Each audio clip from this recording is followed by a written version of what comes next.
hari ini saya mau melanjutkan materinya ke apa namanya satu keyword lagi ya yang penting dalam semiotika, yaitu tentang kode.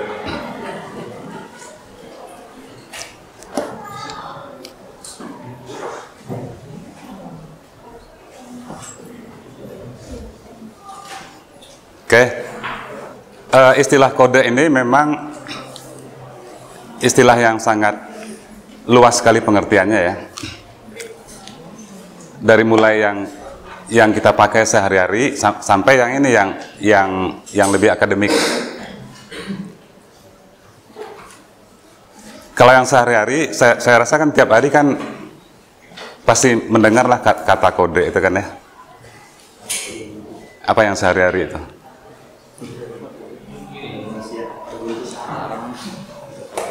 Kode buntut. Iya. Stop angkot, kode. Kode apa? Kode stop angkot, berhenti angkot. Tempat berhenti angkot itu kan ada kodenya.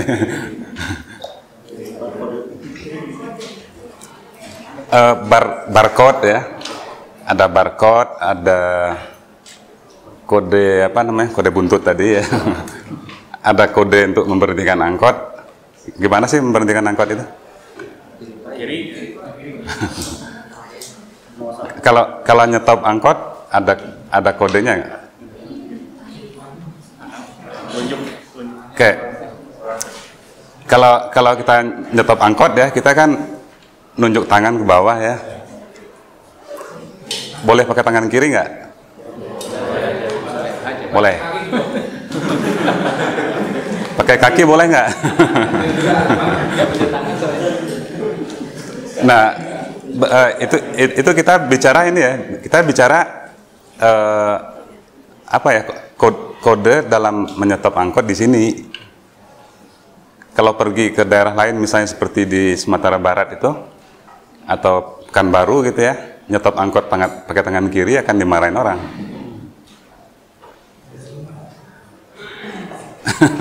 Kalau di sini kita bebas aja kan, mau pakai kaki juga mungkin boleh kali ya.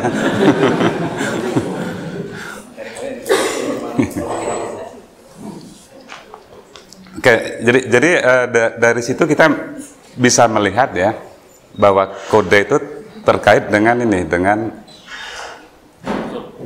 kesepakatan gitu kan,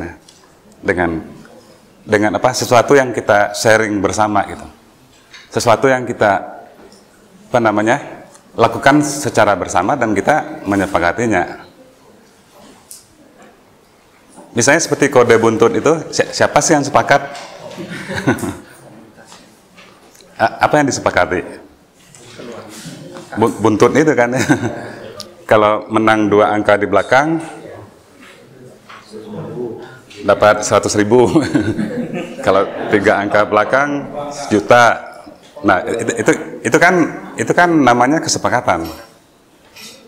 Jadi antara orang yang masang dengan orang yang bandarnya itu ya, itu ada kesepakatan. Ada aturan kan ya yang diikuti bersama gitu. Oke, jadi kita akan coba bicarakan hal itu hari ini, terutama tentunya ya di dalam konteks semiotik. Jadi kita bicara kode itu dalam konteks semiotik. Kode buntut itu tentunya nggak masuk gitu kan. Mungkin juga masuk sebagai bagian dari semiotik itu. Oke, sehingga nanti mungkin kita akan apa namanya, ketika kita membicarakan ini pasti akan terkait dengan nanti dengan aturan, dengan kesepakatan, dengan aturan main ya.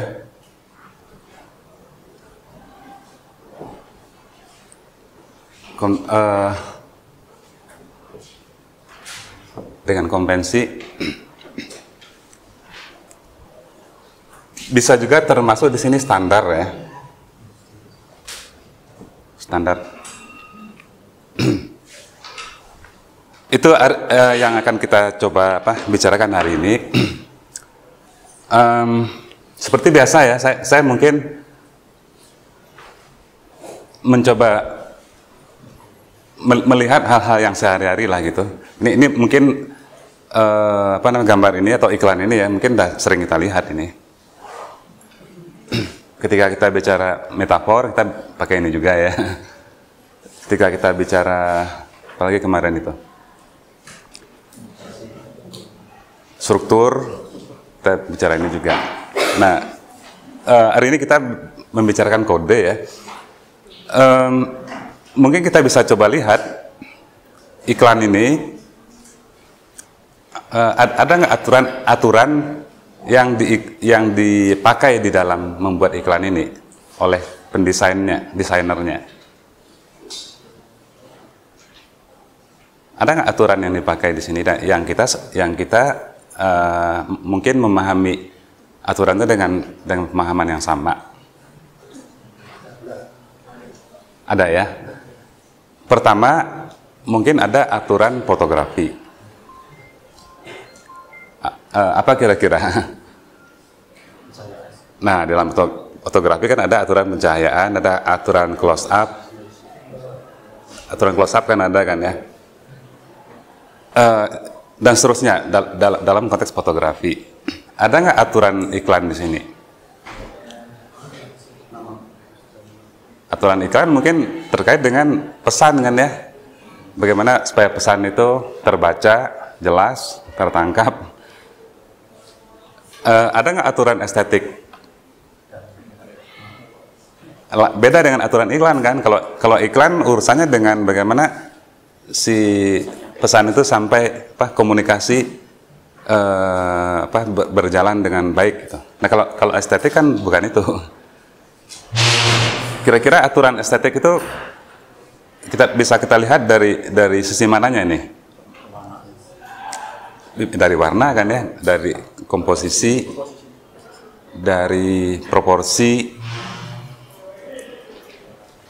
Dari komposisi kita bisa melihat ini sepertinya dia mengikuti komposisi yang konvensional. Apa namanya, simetris. Metris kan. Oke, nah ada nggak aturan bahasa di sini? Aturan bahasa itu yang kita sebut bahasa di sini mungkin aturan linguistik, aturan bahasa dalam pengertian linguistik, grammar. Kata-kata itu kan nggak sembarangan ya, nggak ditulis sembarangan. Berarti di sini ada aturan ini, aturan linguistik. Ada aturan bahasa visual nggak? Oke, jadi kurang lebih ya, yang kita bicarakan hari ini itu dalam konteks semiotika ya, bahwa di dalam semiotika juga mengapa sebuah penanda ya bermakna sesuatu itu juga karena ada peran kode gitu. Atau kalau dengan perkataan lain ya, bahwa apa namanya, sebuah bunga, setangkai bunga bermakna kasih sayang dan sebagainya, itu kita sepakati bersama nggak? Nah, karena kita sepakati bersama, maka dia menjadi semacam aturan, ya, semacam aturan.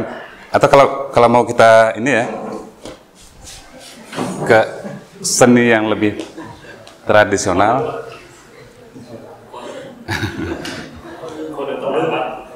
ada kode terlambat ya.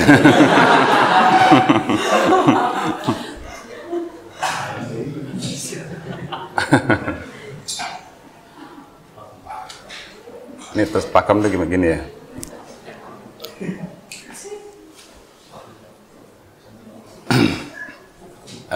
Pakem itu aturan.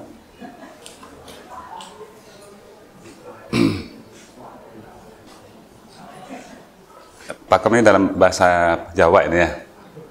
Ada juga bahasa Inggris tuh semacam itu, apa sih, ada yang ingat nggak? Pakem tapi dalam bahasa Inggris.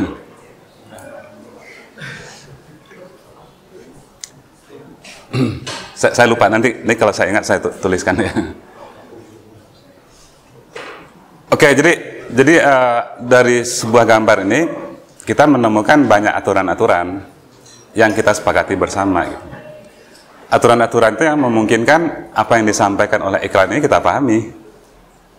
Karena kita sharing ya, kita memiliki aturan yang sama.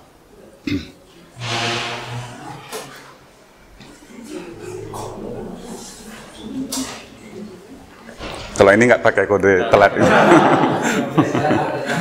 Pakemnya beda. Pakemnya beda. Oke, seperti yang tadi ya, di sini kan banyak sekali kode nih, kode estetik, kode linguistik, kode visual dan seterusnya. Tapi saya di sini fokus pada satu kode yang khusus di sini. Kode yang terkait dengan relasi gender. Jadi ada kode gender.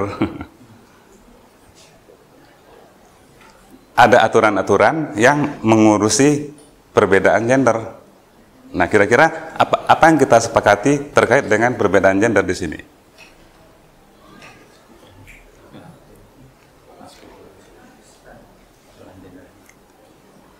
Kalau tangan dengan berotot ditampilkan pakai jas, ya itu penanda dari ini kan ya, dari maskulinitas.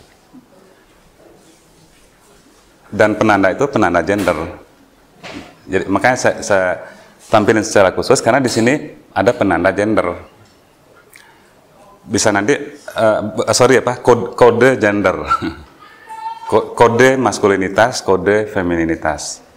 Kenapa yang kita sebut kode dalam konteks femininitas itu hal-hal yang kita sepakati yang menandakan ini sesuatu itu maskulin atau feminin. Yang perlu kita tekankan adalah kesepakatan tadi, bahwa kita sepakat bahwa ini maskulin. Boleh nggak satu ketika ya, tangan yang pakai jas itu atau jasnya sendiri itu feminin gitu, menandakan feminin. Boleh jadi kan ya, tapi sejauh ini kita masih sepakat itu penanda dari maskulinitas. Jadi di sini kurang lebih ada kode-kode yang terkait dengan gender. Nah, ini juga hal yang spesifik ini. Kira-kira ada yang bisa nebak ya kenapa saya tampilin gambar ini?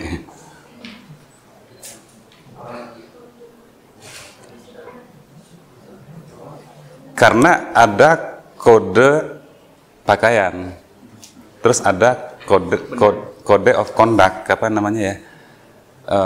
Kalau saya presiden, bahasa tubuh saya, gestur saya bisa seenaknya nggak ya?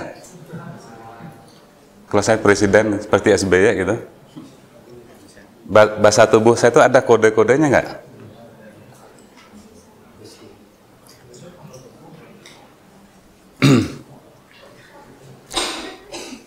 Makanya kemarin saya dengar ya, Wakil Menteri ESDM kita itu kan dosen ITB kan ya, menterinya juga lulusan ITB.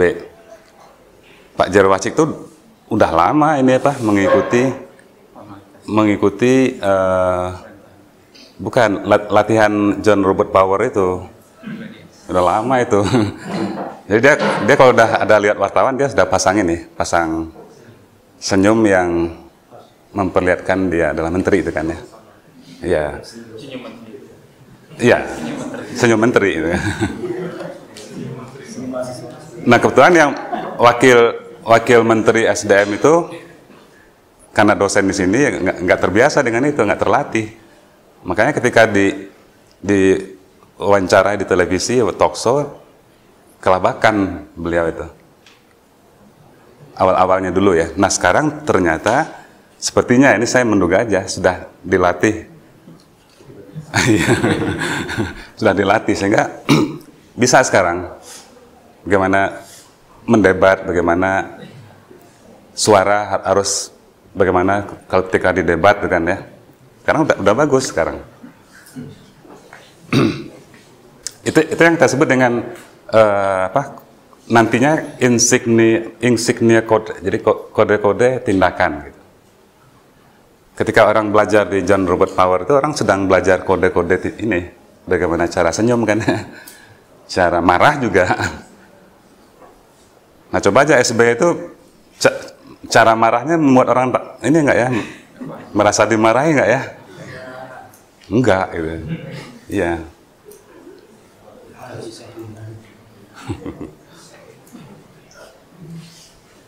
Jadi itu juga perilaku kita ya. Artinya perilaku kita kan bahasa tubuh kita, gestur kita itu ada hal-hal yang kita sepakati bersama gitu. Coba kalau kita nggak sepakat ya, saya udah masang wajah marah ini ya, tapi Bapak nggak sepakat bahwa marah tuh begitu gitu.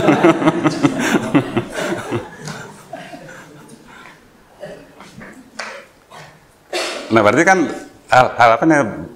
bahasa tubuh itu kan aturan, itu didasari oleh sebuah aturan yang kita sepakati bersama gitu.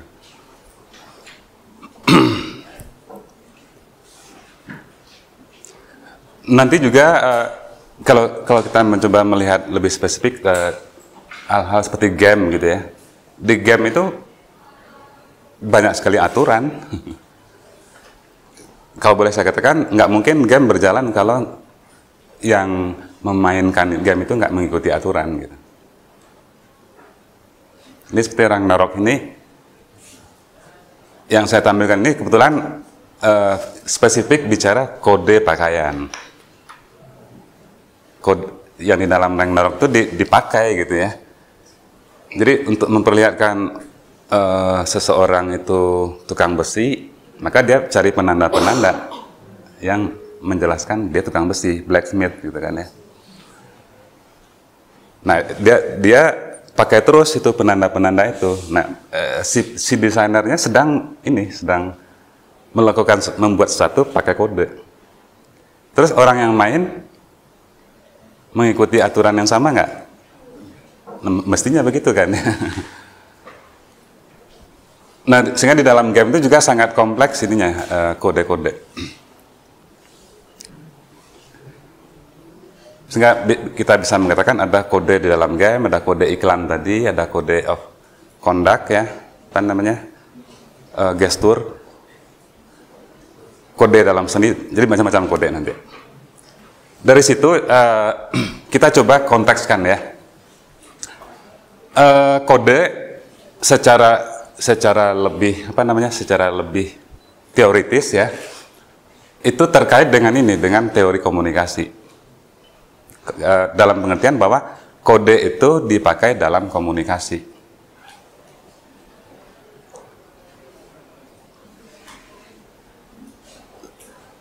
Kita sekarang berkomunikasi nggak ya?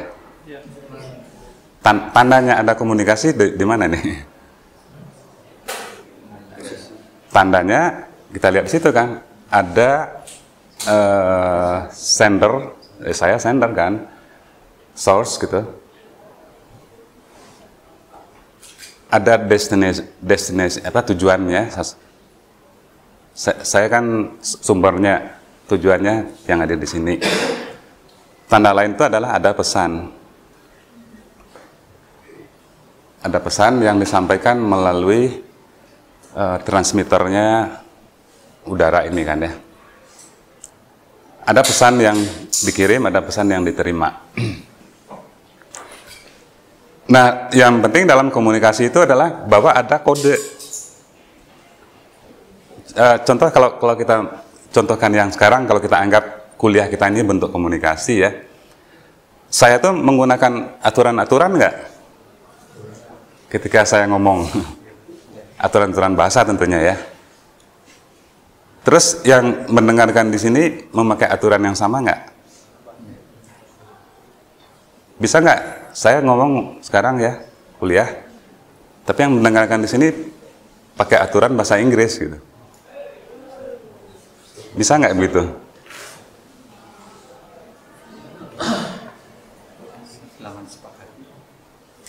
Saya ngomong bahasa Indonesia, tapi semua yang hadir di sini mendengar saya, tapi kode yang dipakai itu grammar bahasa Inggris. Ya nggak nyambung udah. Jadi kode yang disampaikan si sender itu, source itu ya, ini kebetulan saya mengambil satu model komunikasi aja, karena model komunikasi kan banyak ya. Ada yang sebelah kiri itu disebutnya sender, yang sebelah kanan itu receivers. Ada yang apalagi itu ya. Kalau di sini source disebutnya, yang sebelah kanan itu destinations.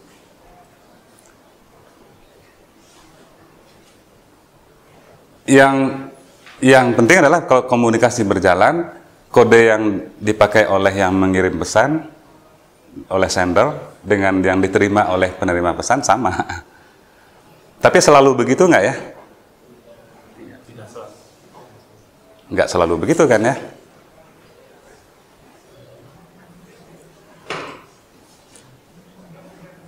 Sekarang kita ambil contoh ya, di dalam kuliah saya ini ada pesan.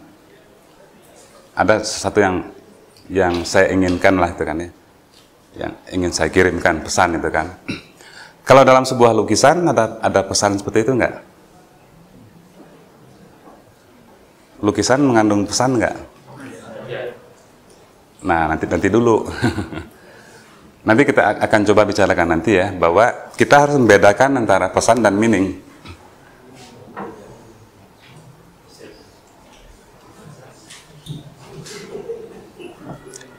Kita harus bedakan antara pesan dan meaning. Kita nerima SMS ya. SMS itu pesan nggak? Mengandung pesan nggak? Nah, apa yang disebut pesan pada SMS? Informasi. Gimana? Berita atau informasi. Ada berita, ada informasi, ada permintaan, ada yang nyuruh isi pulsa, nyuruh transfer uang. Nah, dengan begitu maka pesan itu berupa itu kan ya, permintaan, suruhan, janjian. Kan itu pesan itu, yang disebut dengan pesan SMS itu. Iklan mengandung pesan apa? Ya, penawaran, membujuk, merayu, menyuruh. Nah, itulah pesan. Nah, sebuah lukisan mengandung itu enggak? Menyuruh, membujuk, merayu. Lukisan?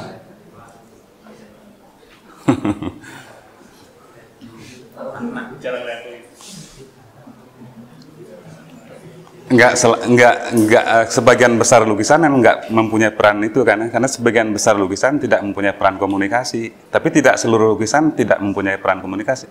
Ada lukisan yang ingin berkomunikasi juga ada. Nah, tapi yang jelas di sini enggak bisa kita mengatakan sebuah lukisan pasti mengandung pesan, enggak bisa. Tapi sebuah lukisan pasti mengandung meaning. Oke. Jadi dalam konteks ini ya, kode itu adalah sesuatu yang kita sepakati sehingga komunikasi itu bisa berjalan gitu. Nah, ada noise di dalam teori komunikasi. Noise itu ada yang tahu nggak ya? Gangguan komunikasi.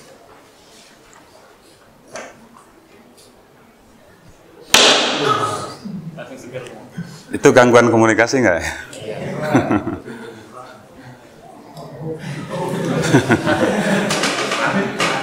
Mengapa dikatakan itu gangguan komunikasi?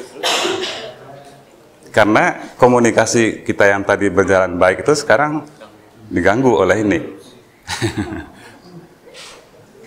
Sehingga konsentrasinya mungkin udah buyar. Nah, tapi ini sebuah teori yang kompleks ya. Yang kompleks, katakan tadi itu dianggap gangguan komunikasi. Tapi ada ahli komunikasi yang mengatakan yang tadi itu sebuah pesan justru gitu kan, bukan hanya gangguan, dia sebuah pesan. Pesannya gimana? Misalnya saya sedang marah gitu kan ya. Apa? Kan bisa begitu kan ya? Barusan saya marah nggak ya? Mungkin nggak ya. Berarti itu memang noise tadi itu.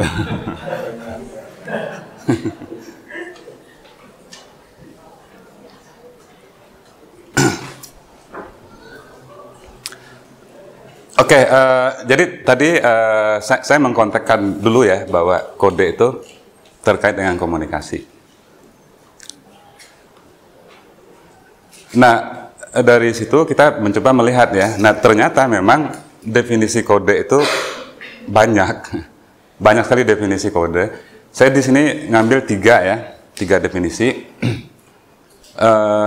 yang saya anggap relevan dengan ini, dengan katakanlah bidang yang kita geluti sehari-hari ya, seni, desain, arsitektur dan seterusnya.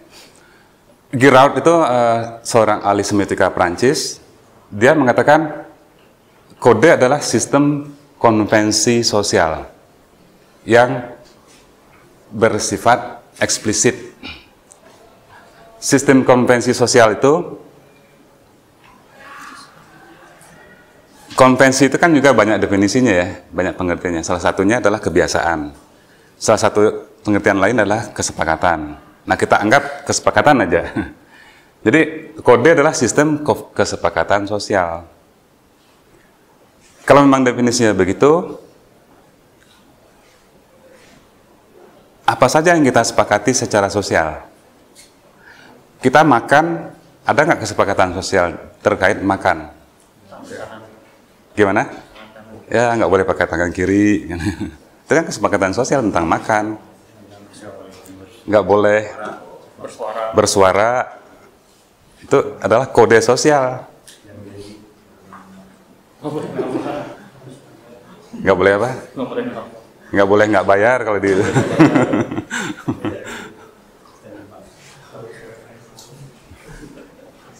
Bahkan kompleks sekali sebetulnya kode makanan ya. Urut-urutannya juga ada kode urut-urutan, sequence makan gitu kan.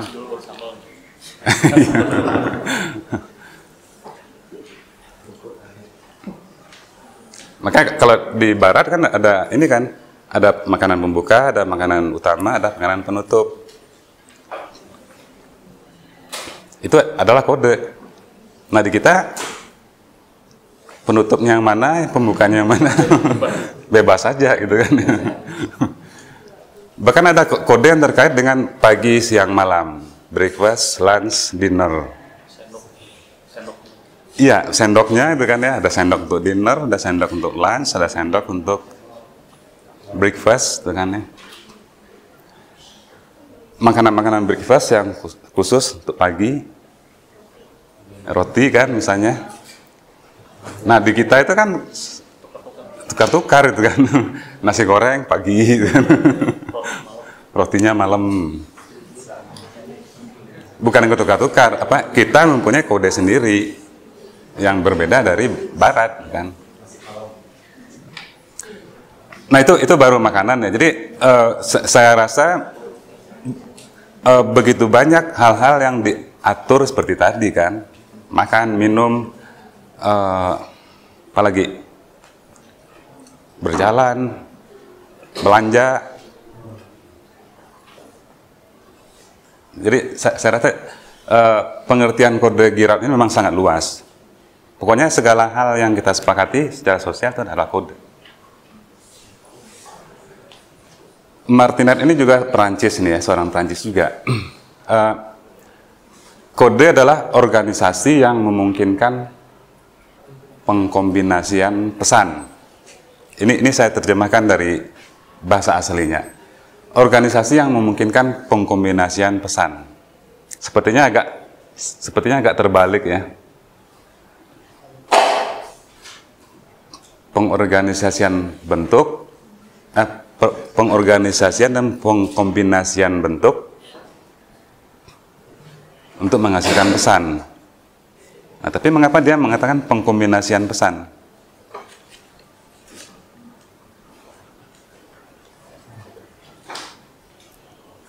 Karena memang pesan itu memang bisa dikombinasikan gitu ya. Pesan linguistik, kayak tadi tuh, pesan linguistik, pesan visual, pesan ideologi, kan itu yang dimaksud dengan pengkombinasian pesan. Nanti kita juga akan melihat di semiotik itu memang ada ini istilah pesan linguistik, pesan visual, pesan verbal, pesan tertulis. Oke, sekarang kita coba organisasi ya. Apa yang disebut dengan bahwa organisasi itu memungkinkan kita untuk ini membaca pesan gitu.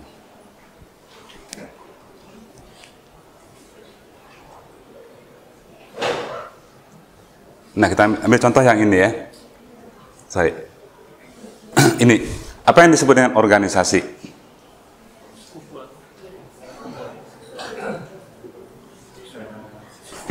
Organisasi,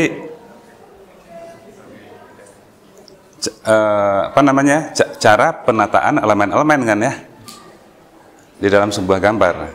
Yang kita sebut organisasi ini bukan organisasi masyarakat ya, organisasi gambar atau tanda. Nah, di sini bagaimana tanda diorganisasikan? Maka kalau kita memahami organisasi ya, kan kita ambil contoh organisasi sosial aja. Apa yang mencirikan organisasi? Struktur kan ya. Nah, struktur itu juga ada hierarki, ya kan? Nah, di gambar ini ada hierarki nggak? Gambar ini memiliki hierarki nggak?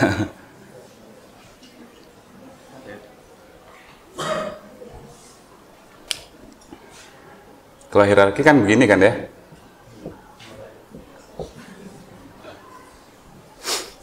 Salah satu contoh hierarki begitu. Tapi minimal kalau hierarki itu kan ada yang di atas, ada yang di bawah, ada yang paling bawah. Kelas atas, kelas menengah, kelas bawah. Dominan, subordinat, berkuasa, tidak berkuasa. Nah, itu juga hierarki. Nah, gambar ini kan sangat hierarkis kan ya. Itu menggambarkan relasi hierarkis antara yang berkuasa dengan yang tidak berkuasa. Itulah organisasi. Nah, makanya karena laki-laki ditempatkan dominan, perempuan tidak dominan, maknanya apa? Pesannya apa?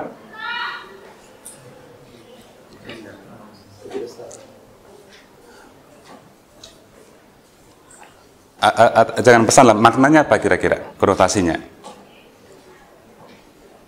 Ya, udah pastilah dominasi laki-laki atas perempuan, itulah patriarki kan?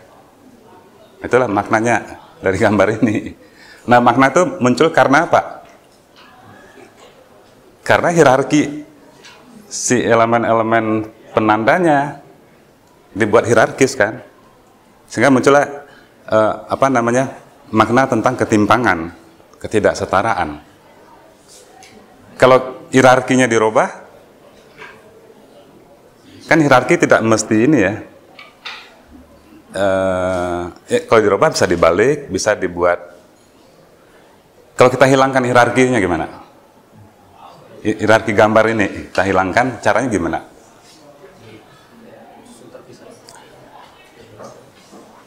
Iya, laki-laki dibuat tidak dominan kan? Ya, dibuat setara dengan perempuan. Kan ada contoh-contoh iklan dulu yang memperlihatkan tidak hierarkis. Saya hanya ingin ngecek tadi ini ya, definisi dari Girard Martinet itu yang dimaksud bahwa organisasi itu berpengaruh pada meaning. Organisasinya kita rubah, hierarkinya kita rubah, meaningnya berubah. Oleh karena itu, maka iklan yang tadi ya, iklan apa yang tadi kita lihat laki-laki, tangan laki-laki itu,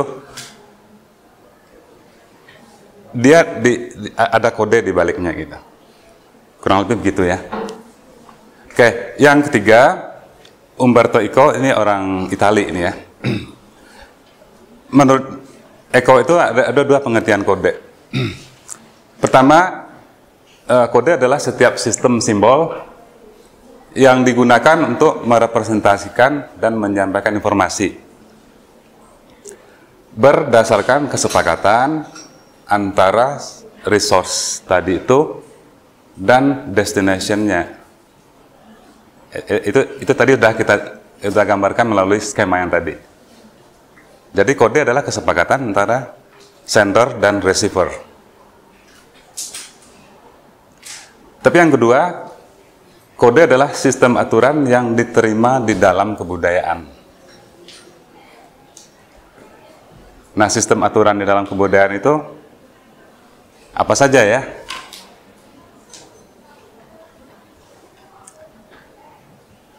Ada yang bisa menjelaskan? Ya, contohnya sistem aturan apa saja? Duduk tuh ada nggak aturannya nggak? Kalau di kelas ini, aturan duduk di kelas ini dengan aturan duduk di warung Tegal sama nggak? Atau sama? Kalau kita buat sama gimana? Jadi di sini boleh duduk seperti di warung Tegal gitu. Nggak, saya bikin boleh gitu. Boleh. Nah, itu baru urusan duduk ya. Baru urusan duduk ada berbagai kesepakatan, ada berbagai aturan gitu. Berjalan juga ada aturan-aturan kan ya. Kan kita nggak bisa seenaknya jalan kan.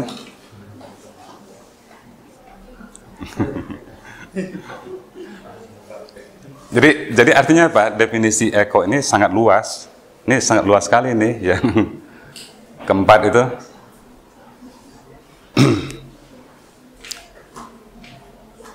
Nah, kalau kita buat lebih spesifik, gambar tadi kan ada sistem aturannya, ya kan?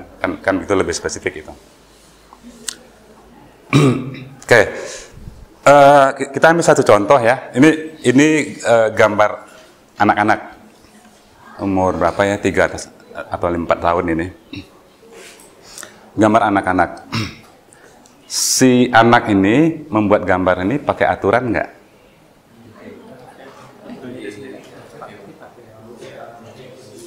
Kalau saya tanya, pakai aturan perspektif nggak? Tidak. Berarti dia tidak pakai aturan perspektif. Pakai aturan menggambar teknik nggak? Nggak pakai. Pakai aturan menggambar bentuk nggak? Jadi anak ini nggak akan lulus nirmana menggambar. Nah, tapi pertanyaan, anak ini pakai aturan nggak? Pakai. Dia pakai aturannya sendiri. Iya. Nah, dari mana kita tahu? Kan aturan kan sesuatu yang kita reproduksi ya, sesuatu yang kita ulang-ulang, kita pakai lagi kan begitu aturan kan. Maka istilah aturan itu ada hubungannya dengan satu hal lain, apa? Sesuatu yang terpola. Aturan itu membuat tindakan kita terpola, iklan-iklan terpola, film terpola. Itu karena ada aturan gitu kan. Nah, anak ini dia bikin rambut atau wajah terpola nggak? Kita nggak tahu dia melukis yang mana dulu ya. Tapi anggap ini yang pertama. Dia bikin kepala begini. Ketika dia melukis kepala lagi, dia pakai aturan dia sendiri kan. Mungkin anak lain pakai aturan yang lain lagi. Nah, berarti di sini tetap ada kode. Gambar ini berdasarkan kode. Cuman di dalam semiotika nanti kita harus membedakan personal code, kode personal dengan kode sosial. Anak ini mengikuti kode personal, bukan kode sosial. Leonardo da Vinci bikin Mona Lisa mengikuti kode personal nggak? Dia mengikuti kode sosial, perspektif. Kode yang berlaku umum.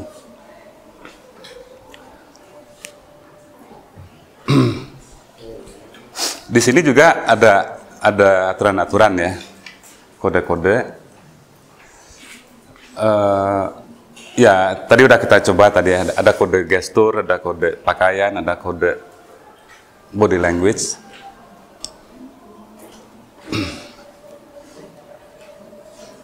Oke, sebelum saya teruskan ya, mungkin kalau ada yang mau komentar dulu silakan.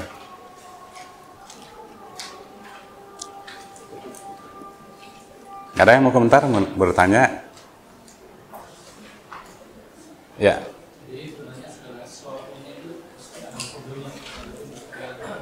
Bagaimana?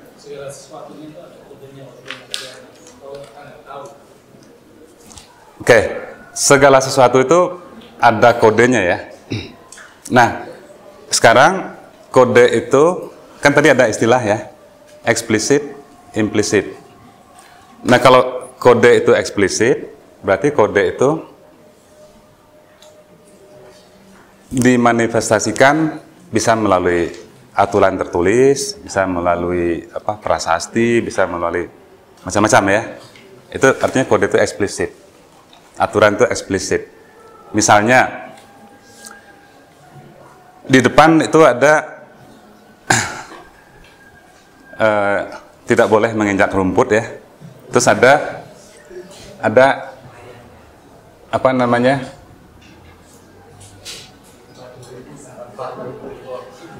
Meeting point ya. Meeting point ya. Nah, ada meeting point di situ. Itu aturan bukan? Aturan kan ya? Nah, mengapa dia dikatakan eksplisit? Karena ada fisiknya berupa sign system itu. Walaupun saya sendiri nggak ngerti nih apa namanya sign system, saya nggak ngerti gitu. Ini kan meeting point ya. Nah, meeting point itu di mana? Di mana? Di sini, atau di mana? Nah, kalau saya lihat di pelangnya, meeting pointnya di sini.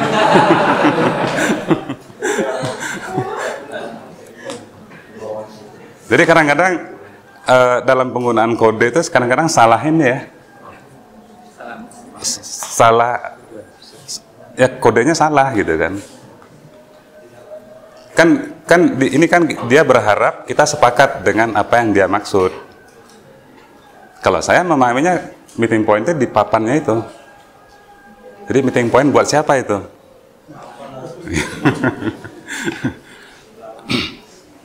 Ada lagi di di gedung ini ya. Di gedung ini di dalam WC itu kan. WC di gedung ini nanti silakan cari sendiri gedungnya yang mana itu. Ada tulisan di atas toilet gitu kan ya. Habis dipakai siram. Tulisan di atas toilet, habis dipakai siram. Kira-kira apa yang mau kita siram itu ya? Apa yang mau kita siram coba? Habis dipakai siram.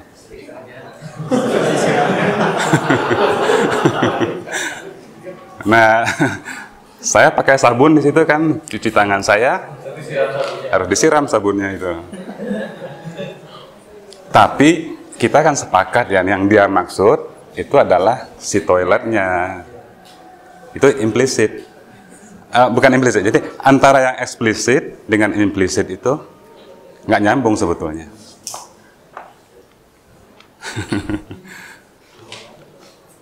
Coba kalau kita berpikirnya eksplisit gitu kan ya. Jadi setiap kita pakai di ruangan toilet itu kita siram semua gitu.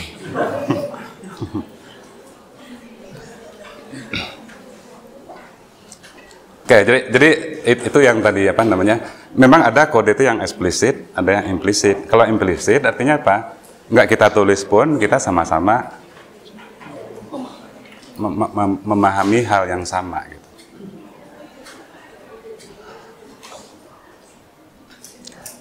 Nah, tapi kadang-kadang juga yang eksplisit itu udah eksplisit juga nggak dihiraukan orang juga ada gitu. Dilarang menginjak rumput gitu. Misalnya, itu kan eksplisit ya. Nah, ada orang yang naik sepeda di atas rumput.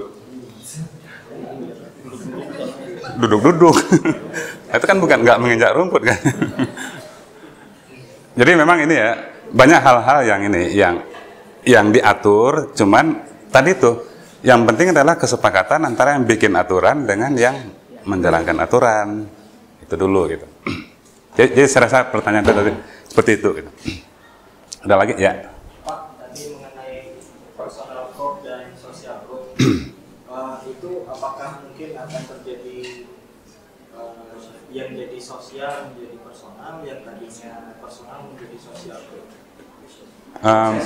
Proses transformasi Enggak begitu ya. Jadi antara yang personal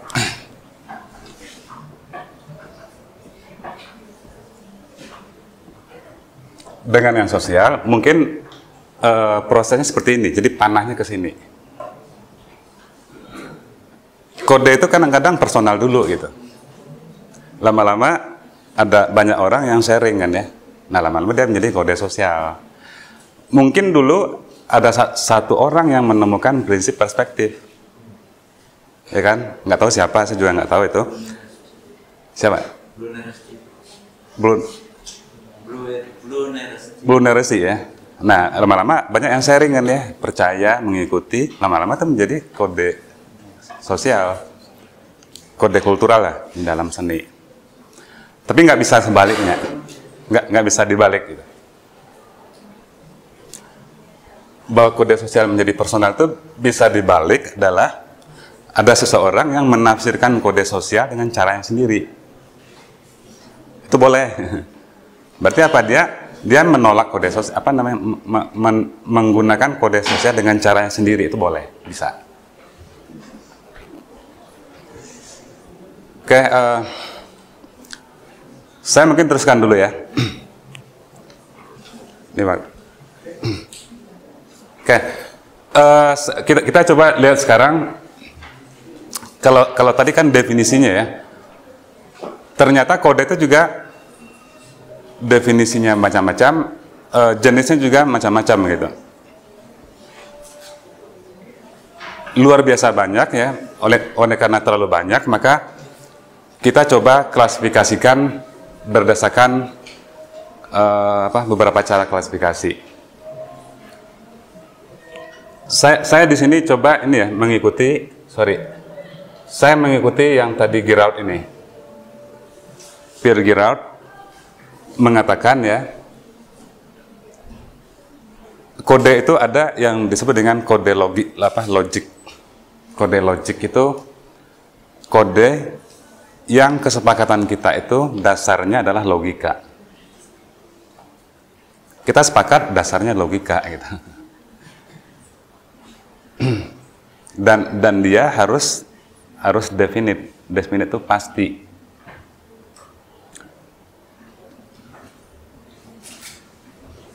Kode logika itu di mana kita sepakat atas dasar logika itu bisa kita temukan pada signal itu bermacam-macam sign system.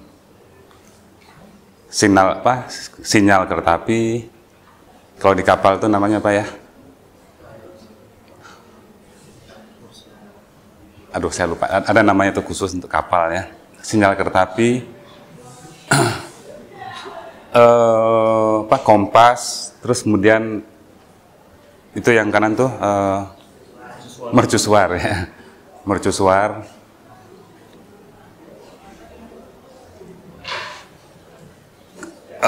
Misalnya di pesawat terbang itu ya, di kabin pesawat terbang, kokpit itu, di situ penuh kode-kode itu, penuh aturan-aturan yang rasional, yang dasarnya itu adalah rasional dan harus pasti. Di kokpit pesawat itu ada aturan nggak ya? Bukan hanya ada itu semuanya isinya aturan.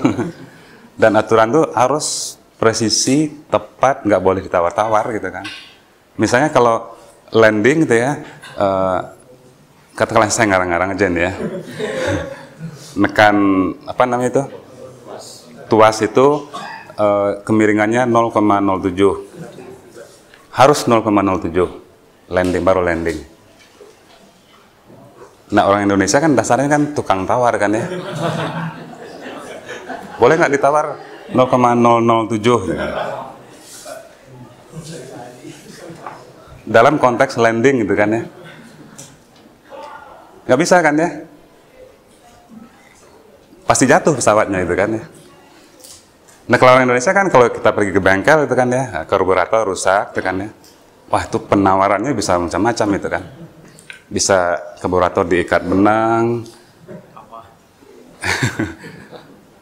di apa namanya, macam-macam lah itu kan. Itu namanya indefinite. Kode tapi indefinite. Nah kalau kode logical itu harus definite. Landing 0,07 harus 0,07. Coba kalau kita berkendaraan di sini, ada yang definite nggak? Naik motor, naik mobil. Kalau aturannya, kodenya ya, di antara mobil jaraknya 3 meter. Itu kan aturan. Coba aja tuh jalan tol juga. Kan aturan itu. Kodenya begitu. Nah kalau prakteknya,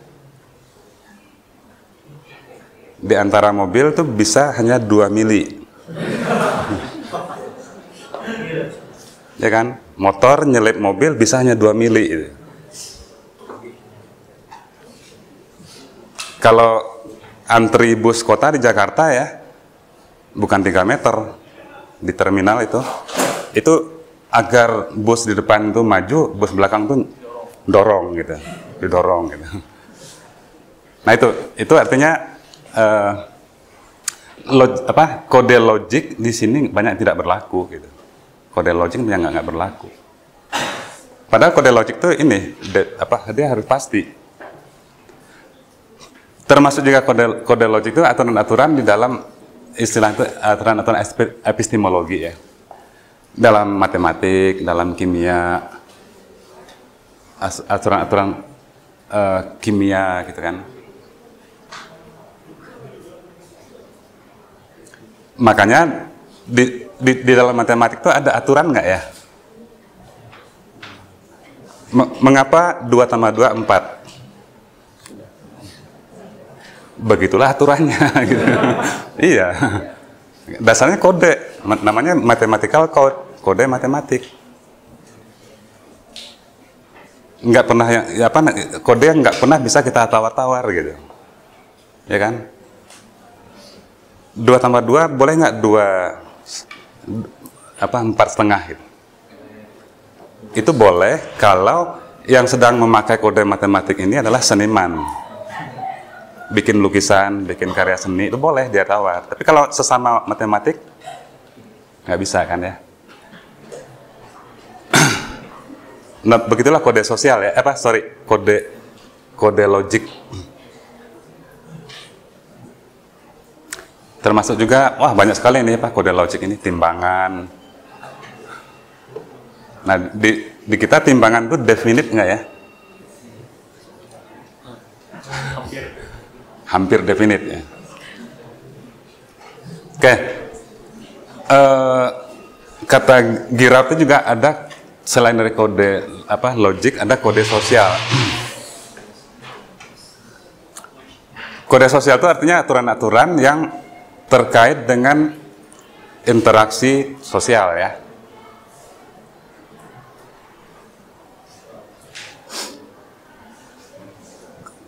Kode sosial dasarnya bukan logika. Dasarnya adalah perasaan kita aja gitu.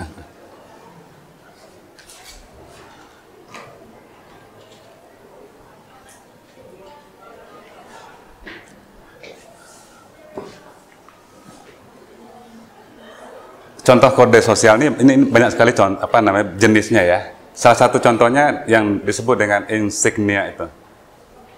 Tanda identitas sosial. Misalnya bendera merah putih.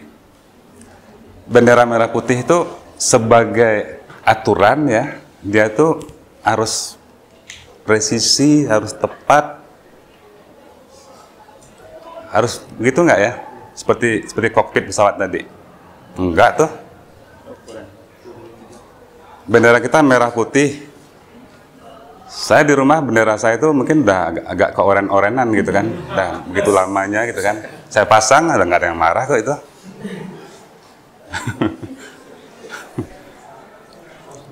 Coba masing-masing punya bendera. Ada yang merah, ada yang hati ayam. Tetap aja dikatakan merah putih kan. Nah itu karena kode sosial insignia itu tidak definite. Ukurannya juga macam-macam gitu kan.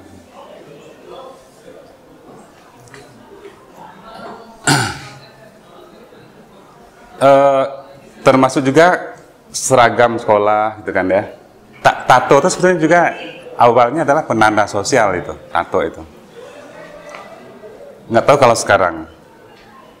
Tato itu penanda sosial nggak sekarang ya? Penanda sosial itu. Bagaimana? Penanda sosial itu cuman diambil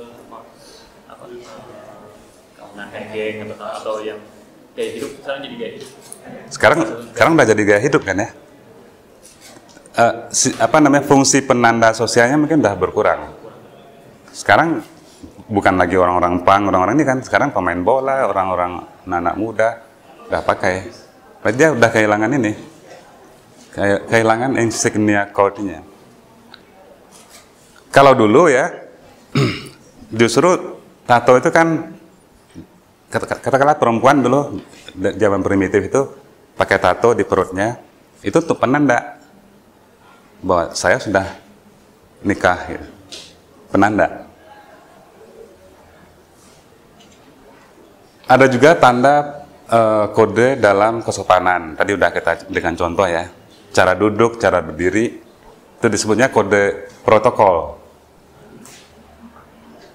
Cara pergaulan. Nah ini dipisah lagi nanti kode cara duduk presiden dengan cara duduk kita. Udah beda itu. Ada kode-kode ritual ya dalam upacara perkawinan, kelahiran, ulang tahun. Itu harus pasti nggak itu kodenya ya?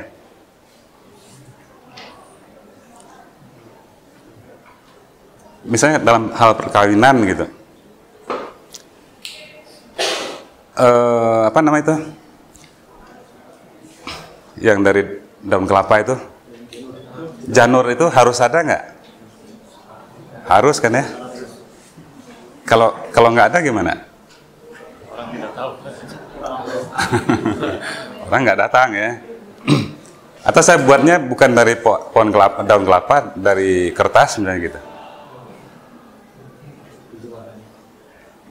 Jadi dia sebetulnya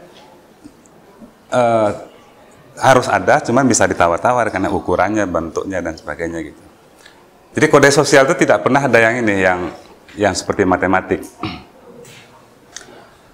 Ada kode-kode fashion ya, berpakaian, pakaian resmi, seragam sekolah dan seterusnya. Ada kode dalam game. Nah, hampir setiap permainan pasti diatur oleh kode. Maka Ferdinand de Saussure itu kan memberikan contoh kode dalam bahasa, justru dia memberikan contohnya pada game. Contoh yang diberikan oleh Saussure itu adalah untuk memahami kode bahasa, lihat orang bermain catur gitu. Orang bermain catur itu mengikuti aturan nggak? Permainan catur itu ada aturannya nggak? Kenapa yang disebut dengan aturan di situ? Kurang lebih hal-hal yang disepakati bersama antara dua orang yang bermain atau semua orang yang terlibat dalam permainan itu. Apa itu?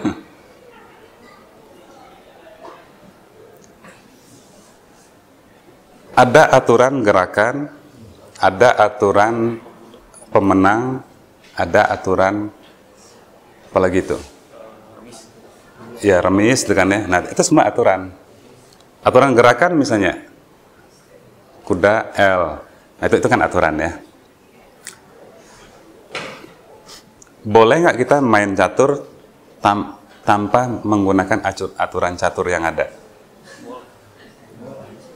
Lo boleh aja gitu kan ya. Ya kan? Kita bikin aturan catur yang baru kan boleh aja. Ya karena dia tidak eksplisit kecuali kalau dalam pertandingan catur. Saya rasa semua game termasuk sekarang yang video game, internet komputer game, semuanya juga dasarnya aturan gitu. Nah, kemudian juga ada kode hukum ya. Kode-kode hukum itu kode-kode etik, etika perikanan, etika macam-macam etika lah. Itu kode-kode legal. Saya tidak akan menjelaskan ini secara detail ya, karena ini hal-hal yang sehari-hari udah kita pahami lah, ya kan? Ini contoh-contoh saja. Kalau kita nonton ini misalnya, katakanlah ini Sri Mulat ya, kode-kode apa saja yang dipakai di situ, coba? Ada kode gestur kan, tangannya begini, ya kan, yang sebelah kiri itu. Ada kode pakaian, ada kode oral.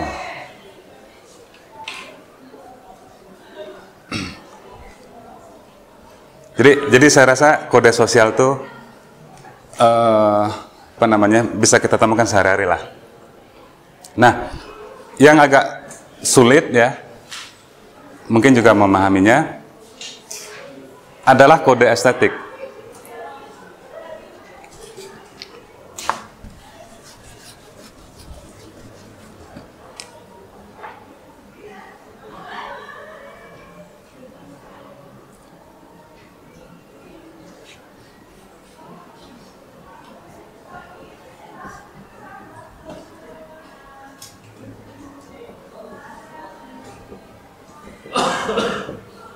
Mungkin kalau saya coba gambarkan ya, relasi di antara 3 kode itu seperti sebuah spektrum. Semakin ke kiri, semakin definite, pasti, nggak boleh ditawar, harus pas, harus. Nah, semakin ke kanan, semakin boleh ditawar-tawar. Kode sosial tuh mungkin dia berada di tengah.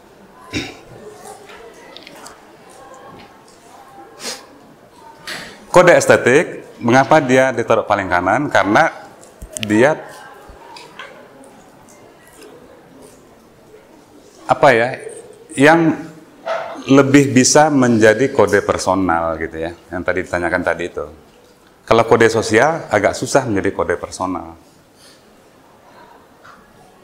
Misalnya kalau kita ambil aturan duduk tadi ya, aturan duduk itu bisa nggak kita pakai aturan duduk yang personal gitu? Bisa nggak ya? Pergi misalnya ke masjid dengan ya, kita pakai aturan rukuk, sujud sendiri aja, kayak bikin aturan sendiri gitu. Nggak bisa kan ya? Gereja juga begitu kan, ada aturan-aturan bersama gitu. Nah, tapi kalau estetik, kita bisa bikin aturan sendiri. Maka dikatakan ya, kode estetik itu dia dialektika antara aturan dan inovasi. Dialektika itu artinya apa? Agar kita inovatif, kita langgar aja kode yang ada gitu. Nah, begitulah kode estetika. Dia merupakan message yang terbuka, kode yang terbuka,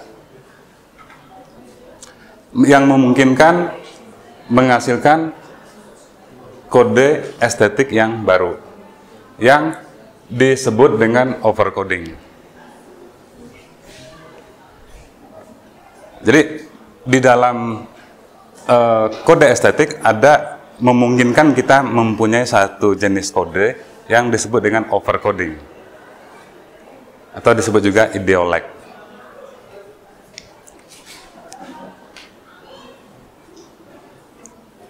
Overcoding itu apa? Mungkin saya beri contoh ya. Oke, Raden Saleh ini melukis penangkapan siapa ya, Diponegoro ya, pakai aturan nggak? Aturan perspektif kan, pakai aturan perspektif.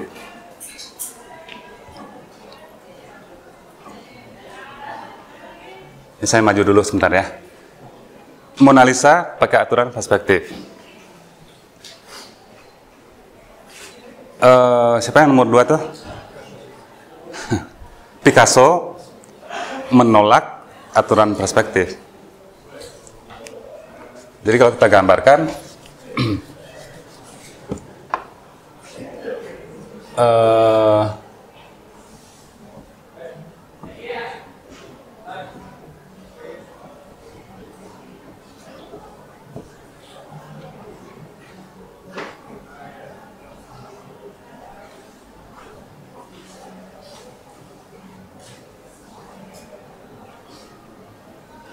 Picasso menolak aturan perspektif.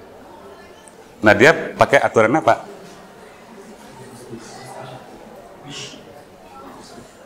Pakai aturan multi perspektif.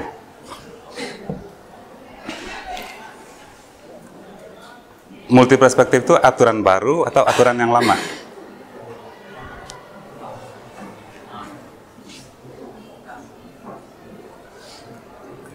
Yang lama kan ini ya. Ini aturan baru ini. Tapi aturan itu masih personal. Masih Picasso sendiri yang pakai. Makanya dia disebut tadi itu apa namanya? Overcoding ya. Atau istilah lain itu adalah ideolek. Ideolek ini artinya adalah kode personal.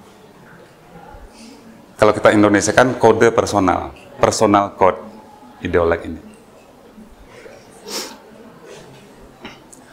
Tapi lama-lama Picasso ini mempunyai pengikut.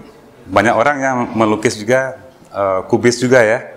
Wah, macam-macam pelukis kubis itu.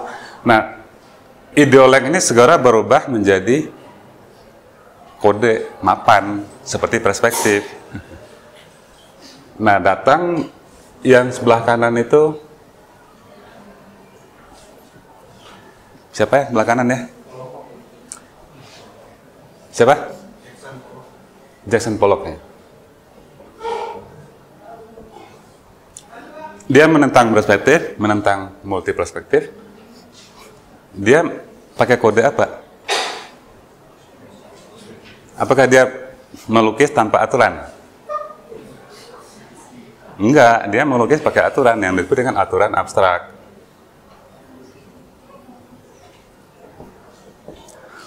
Muncul ideolek yang baru di sini. Nah, ini sebagai apa? Gambaran saja ya dari apa yang tadi yang kita sebut sebagai ini apa namanya? Overcoding atau ideolek. Ada sebuah istilah yang digunakan untuk menjelaskan overcoding itu semiotik surplus.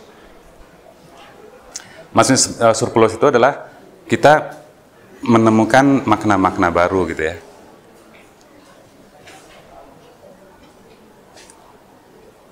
Oke, jadi hanya di dalam estetika lah kita bisa menghasilkan ini overcoding tadi, ideolek tadi.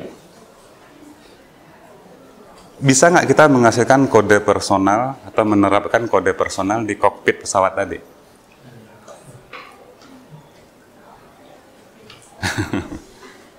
Atau di matematik tadi, bisa nggak ya kode personal? Nggak bisa. Di kode sosial masih bisa, cuman nggak bisa juga personal ya. Jadi makanya gambarnya seperti ini gitu. Semakin ke sini semakin bebas ya, semakin personal. Makin ke sini semakin definite, sosial, semakin sosial ke sini.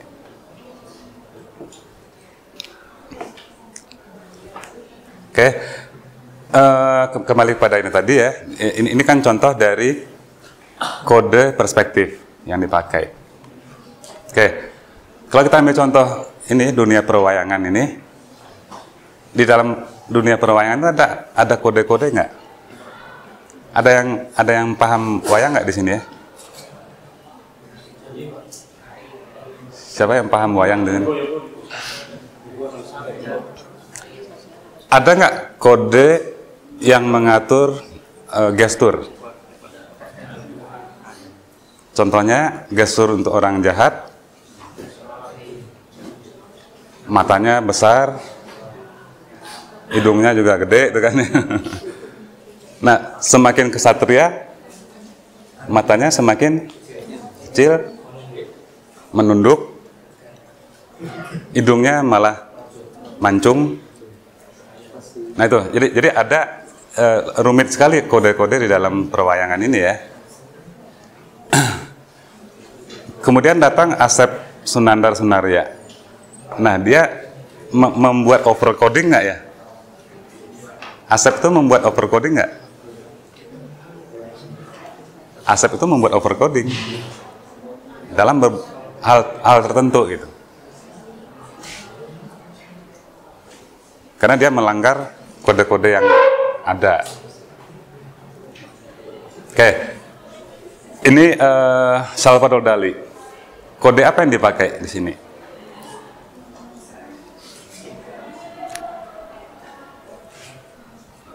Kode perspektif?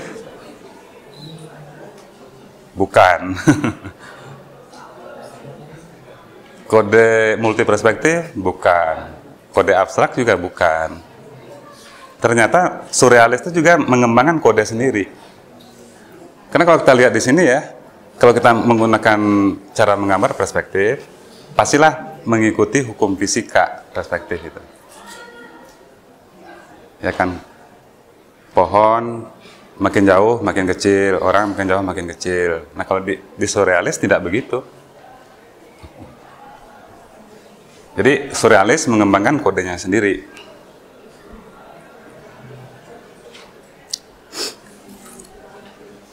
Jadi overcoding itu adalah interpretasi atau modifikasi kode-kode yang ada.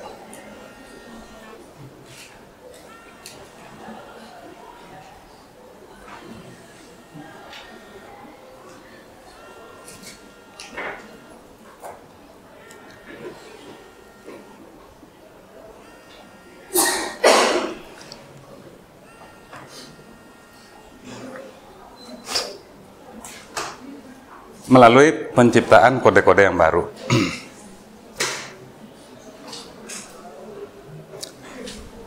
Oke, jadi itu overcoding ya.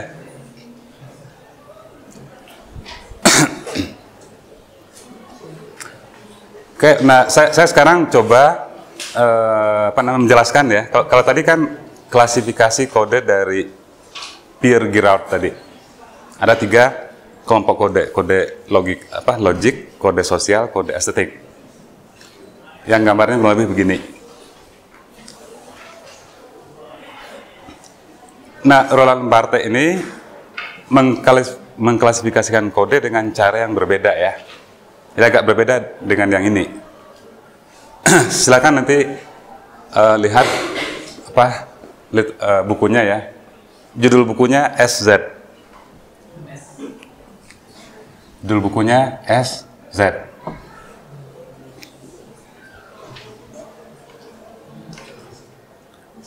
Silakan nanti download di internet, banyak itu bukunya itu. Nah, Barthes ini menjelaskan kode itu dalam pengertian yang memang sama luasnya dengan Girard tadi itu ya, bahwa kode itu adalah, ada yang bisa menjelaskan kembali nggak apa itu kode? Dari apa yang tadi kita bicarakan?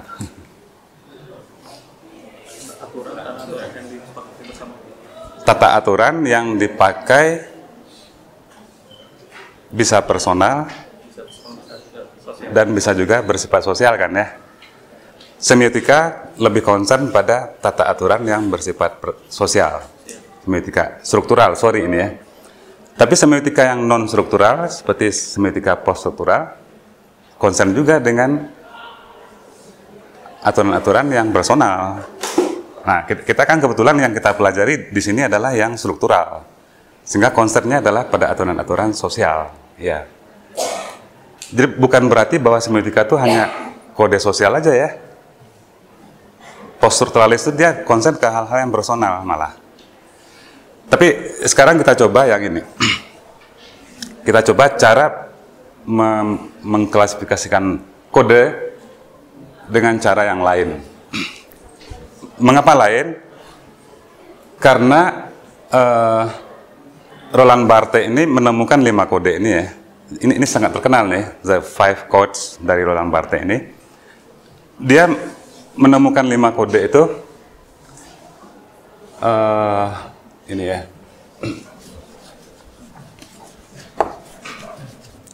Ketika membaca sebuah novel ya yang berjudul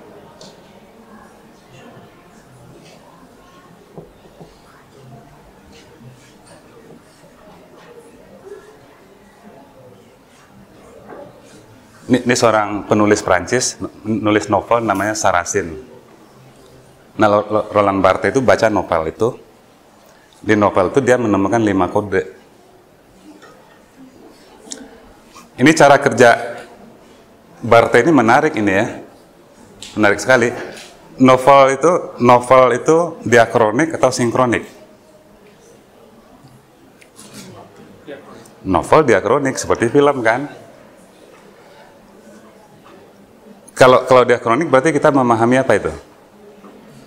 Memahami urutan-urutan, memahami waktu, memahami sequence kan? Nah, Roland Barthes ya melupakan waktu, melupakan sequence di dalam novel itu. Dia coba perlakukan novel itu dengan cara sinkronik. Caranya gimana?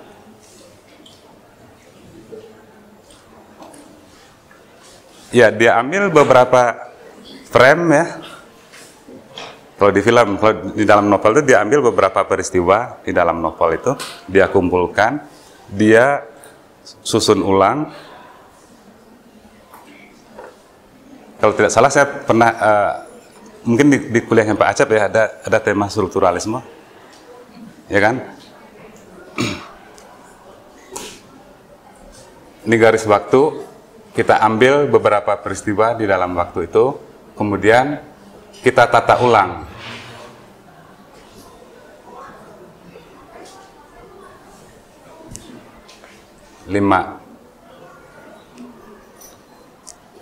Ternyata ada 10 peristiwa yang sama, menjadilah satu ini.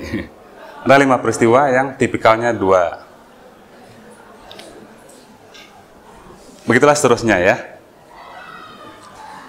Nah, dari situlah Roland Barthes itu menemukan novel itu dibangun oleh 5 kode. Dia menemukan 5 kode ini gitu kan ya. Ini 5 kode ini dari novel ini. Dari situ dia melakukan proses induksi. Tahu nggak induksi? Ini kan pada mau nulis tesis nanti kan ya, harus tahu apa itu induksi. Dari memperhatikan ini dia menemukan beberapa data ya. Dari situ dia membuat generalisasi. Nah, itulah induksi. Maksudnya generalisasi itu tidak hanya di novel ini ada 5 kode itu. Di novel lain, di film, di lukisan ada 5 kode itu. Makanya dia menjadi 5 kode yang umum. Gitu. Jadi menarik juga kita melihat cara kerja Roland Barthes ini ya. Induksi ini cara kerjanya. Dari novel yang cuma 1 novel kan ya. Dia membuat generalisasi bahwa 5 kode ini berlaku untuk apapun, termasuk film. Nah, makanya judul bukunya SZ itu diambil dari Saracen itu. Nah, ini menarik melihat cara kerjanya. Tapi saya sekarang yang coba saya jelaskan bukan cara kerjanya, tapi adalah 5 kode itu sendiri. Kode yang pertama disebut Barthes itu hermeneutic code, kode hermeneutik. Sebagai catatan, ini jangan dikacaukan dengan hermeneutika ya, dengan ilmu hermeneutik. Karena yang disebut dengan kode hermeneutik itu kode itu berarti kan semua tadi itu ya, aturan, konvensi, kesepakatan, pola, di mana sebuah teks, sebuah gambar, sebuah benda, sebuah karya di dalamnya mengandung ini unsur-unsur atau cara kerja memberikan pertanyaan dan membuat kita merespons gitu.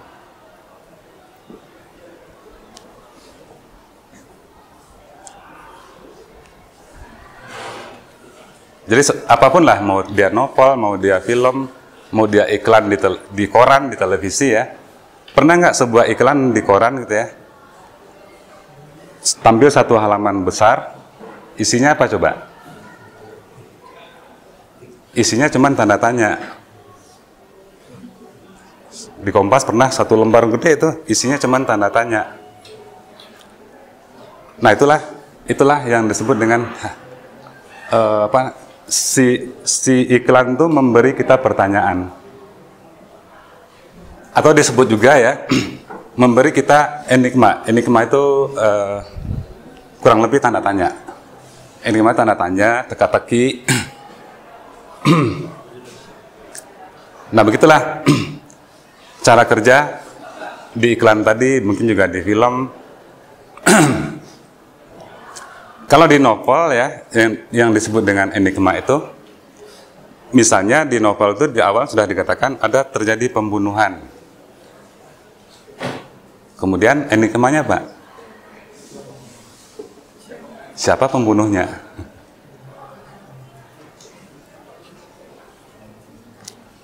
Tapi di film itu segera dijawab nggak siapa pembunuhnya? Filmnya baru 2 menit udah terjawab siapa pembunuhnya gitu.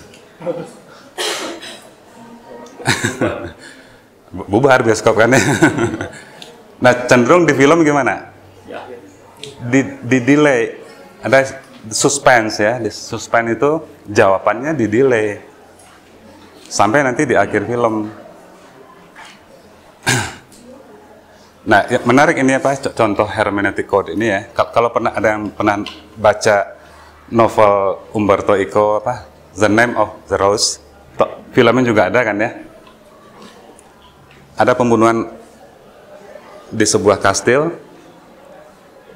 Kemudian ada detektif datang, dicurigai satu orang sebagai pembunuhnya. Nggak lama kemudian yang orang dicurigai itu terbunuh. Dicurigai lagi pembunuh yang lain, terbunuh lagi, sehingga ada pembunuhan berantai gitu. Jadi siapa pembunuh si Romo itu? Di The Name of the Rose di delay, ditunda-tunda, baru di akhir film dimunculkan, selesailah film. Kalau kita nonton film Hollywood, enigma itu selesai nggak? Terjawab nggak? Nah, banyak film Hollywood yang enigma itu bersambung. Ya kan? Terjadi banyak pembunuhan di sebuah kota, gedung-gedung hancur, orang-orang terbunuh. Ternyata monster. Dikerahkanlah angkatan darat Amerika, angkatan laut, ngebom si monster itu mati. Nah di akhir film apa yang terjadi? Telurnya menetas tuh kan. Berarti muncul enigma baru gitu. Nah itulah kalau di film, di novel terjadi begitu, si pembuat film atau novelnya sedang menggunakan kode hermeneutik itu. Kalau dia menawarkan pertanyaan, teka-teki, dan kadang-kadang menyuruh kita untuk menjawab pertanyaan itu. Iya. Nah, kalau novel film yang konvensional, pastilah akhirnya adalah apa namanya? Solusi. Tapi film-film sekarang tidak begitu kan? Dimulai dari enigma, berakhir dengan enigma baru gitu. Nah, begitulah kompleksitas apa namanya dunia film ya. Begitu juga novel. Di depan ini saya tampilkan sebuah iklan sih sebetulnya. Kira-kira enigmanya di mana ya?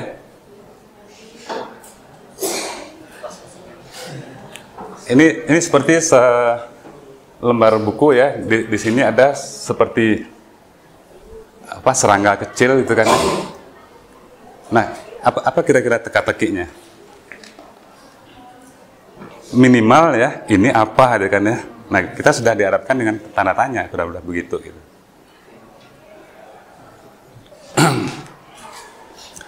Enigma yang tidak pernah terjawab itulah misteri. Maka film-film misteri sebenarnya film-film yang enigma itu tidak pernah terjawab. Cerita-cerita novel misteri itu kan. Ini misteri yang sebenarnya, bukan misteri di televisi kita ya. Makanya ada istilah misterius kan.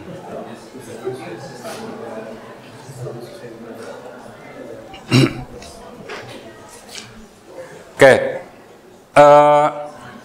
ada lagi ya, mau dia film, mau dia novel, mau dia arsitektur, majalah dan sebagainya. Bukan mengajak kita untuk, bukan memberi kita enigma ya, bukan memberi kita pertanyaan, tapi dia langsung menawarkan konotasi. Langsung menawarkan konotasi. Maksudnya apa? Enigma bukan tujuan utama dari gambar atau teks itu. Misalnya kita melihat ini kan ya, sampul majalah ini, ada nggak enigma? Ini laki-laki atau perempuan gitu kan? Nggak ada kan ya? Ada teka-teki nggak yang perlu kita jawab di sini? Kalau toh juga ada, bukan itu yang utamanya. Yang utama dari garis, dari warna, dari bentuk, dari body language, gestur, dia ingin menawarkan satu konotasi. Nah, kira-kira konotasinya apa ini? Wanita, feminin atau maskulin? Feminin. Itulah tujuan utama dari si gambar ini. Bukan memberikan kita sebuah pertanyaan ya.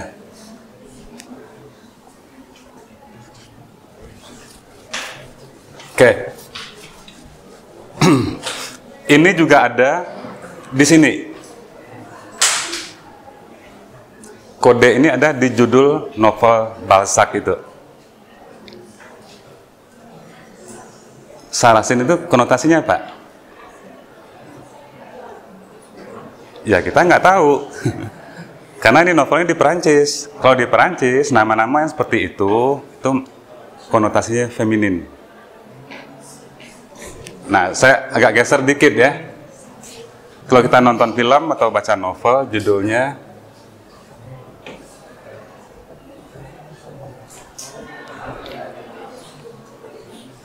lantas muncul konotasi apa itu?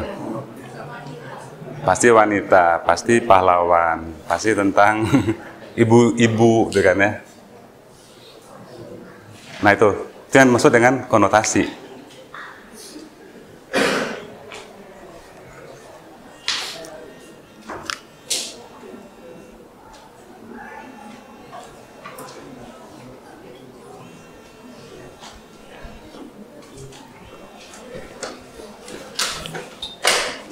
Jami atau ini koslet apa ya?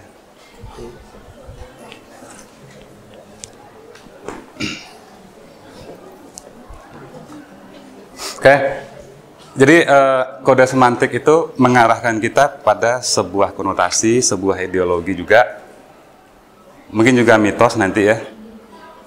Jadi kalau ada gambar, benda, karya-karya yang sekali kita melihat terbayang konotasi, maka dia sedang menggunakan kode semantik.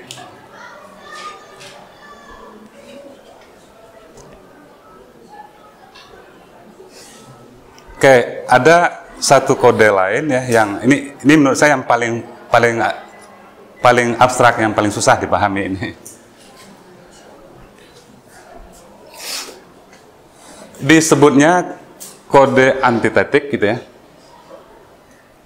Kode kontradiksi, atau disebut juga kode psikoanalisis. Mengapa psikoanalisis? Karena pengertian simbolik yang dipakai oleh Barthes ini pengertian dalam psikoanalisis. Nah, dalam psikoanalisis setidak-tidaknya ya ada 3 istilah nih.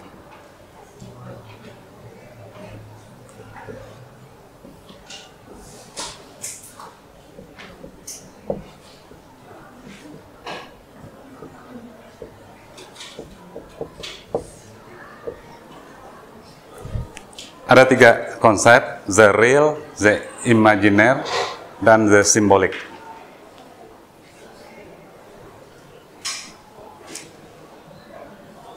The real itu adalah kenyataan kita. The imaginaire itu bagaimana kita mengimajinasikan kenyataan kita. The symbolic itu adalah dunia-dunia di luar kita yang kadang-kadang memaksa kita untuk mengikutinya. Misalnya berpakaian ya. Berpakaian itu kita mengikuti sebuah aturan di luar diri kita nggak? Atau bebas saja? Mengikuti aturan kan ya? Nah itulah simbolik. Imajiner, bagaimana kita membayangkan diri kita ketika kita memilih baju. Itu imajiner. Real, kenyataan adalah diri kita yang sebenarnya, yang mungkin beda dari yang imajiner itu gitu. Nah itu jadi kode simbolik itu dia berurusan dengan hal seperti ini gitu. Cuman di dalamnya ada istilah kontradiksi, antitetik. Kontradiksi itu misalnya begini.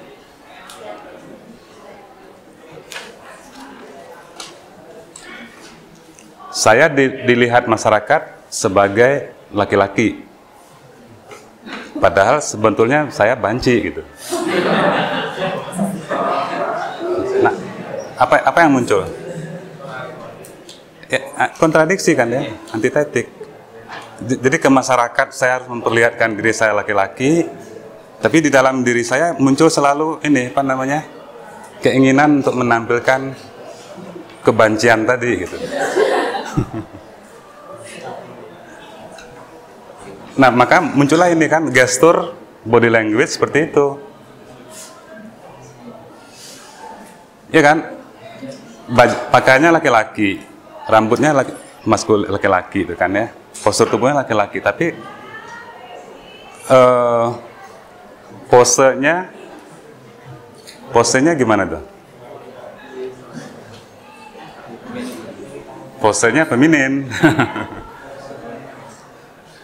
Nah jadi saya rasa kalau ada satu apapun lah gitu ya, mau film, gambar, iklan, kalau muncul kontradiksi ya, wah ini feminin tapi maskulin gitu kan, ini macho tapi lembut, tomboy misalnya kan ya, maka orang yang memanfaatkan bahasa itu dia sedang menggunakan kode ini, kode simbolik. Ya, jadi kode-kode yang ada kontradiksi. Laki-laki, perempuan. Jadi tidak hanya persoalan gender ya, kontradiksi itu. Barat, timur.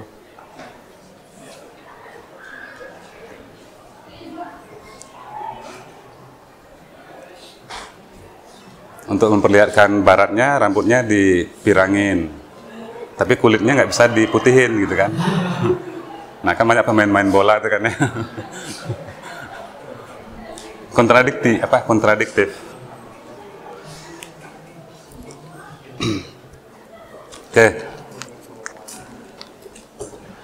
Kadang-kadang sebuah teks ya, sebuah gambar, sebuah struktur dan sebagainya, yang menonjol di dalam dirinya itu bukan pertanyaan, bukan konotasi, bukan juga kontradiksi, tapi adalah ini, sequence.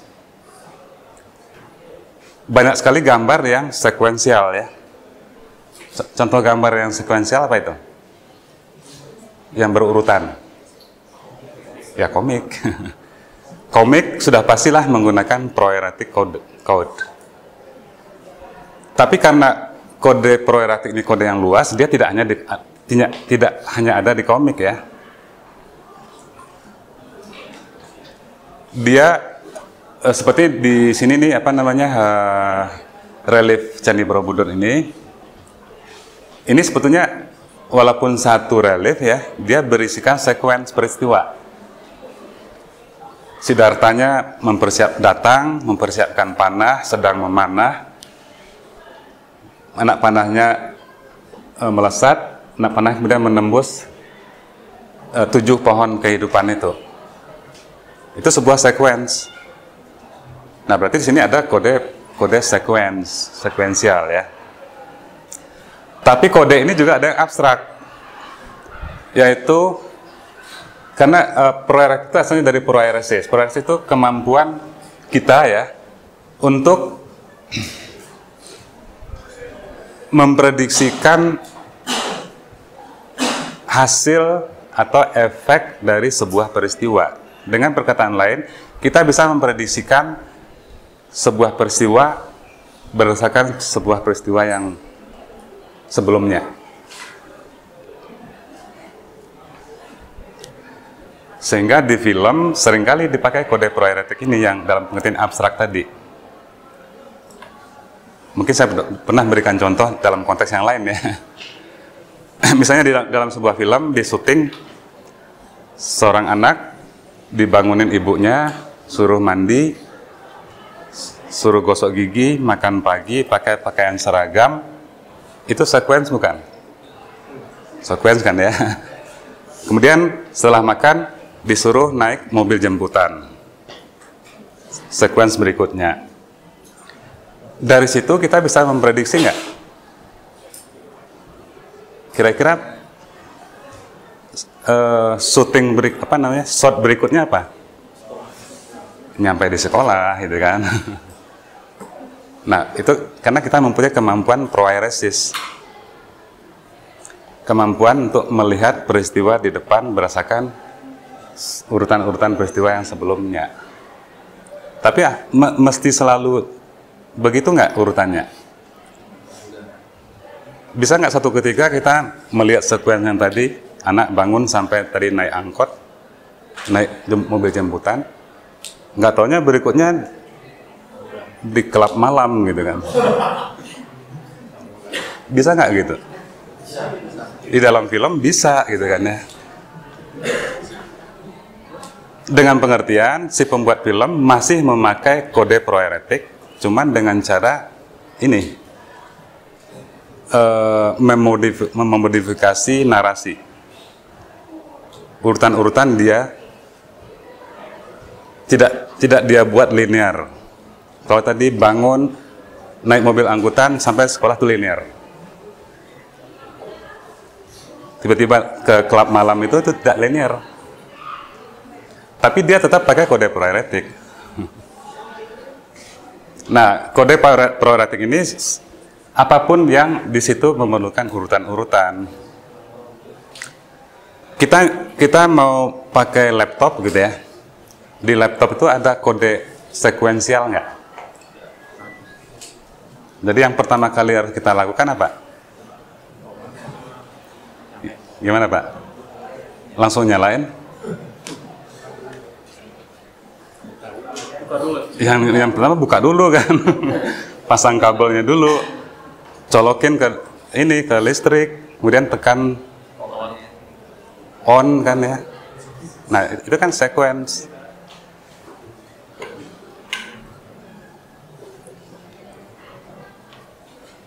Ada sequence pada spidol ini. Spidol ini juga ada kode sekuensialnya. Jadi kalau kita mau nulis gimana? Berarti kita kan harus mengikuti sequence kan ya. Nah, setiap yang ada kode sequence di dalamnya, dia pasti pasti prohieretik gitu.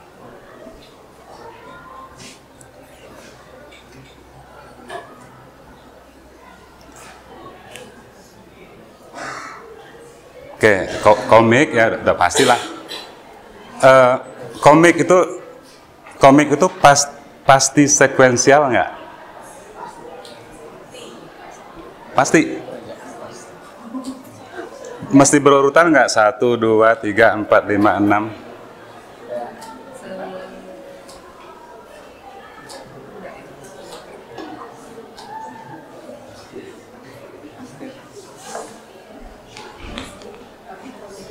Bahwa komik itu berurutan udah pasti ya. Cuman urutannya itu dari mana duluan? Boleh nggak saya bikin komik ya? Saya mulainya di halaman tengah, nanti mundur ke halaman pertama, kemudian ke halaman belakang. Boleh nggak? Boleh aja. Boleh saja kan ya? Nah, saya tetap membuat komik dengan urutan nggak? Dengan sekuen nggak? Tetap. Cuman tidak linear. Tidak linear.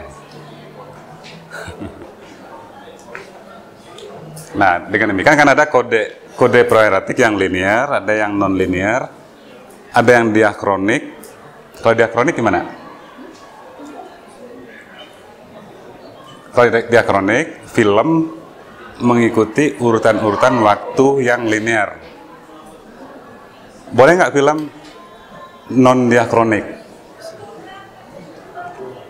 Nah, ada film yang ini kan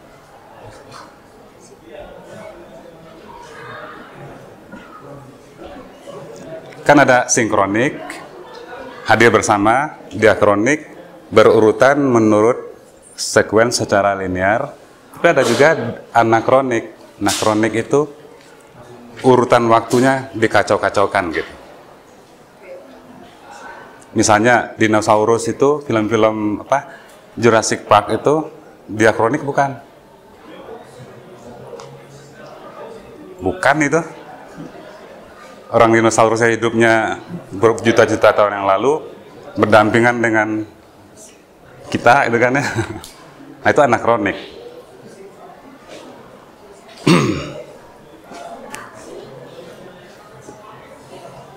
Oke. Ada lagi kode ini ya. Yang terakhir ini. Kode kultural. Ya, kode kultural ini juga kode yang paling mudah sebetulnya. Apa itu kode kultural? Coba. Kode kultural adalah kode yang bukan semantik, bukan bukan proeretik, bukan hermeneutik.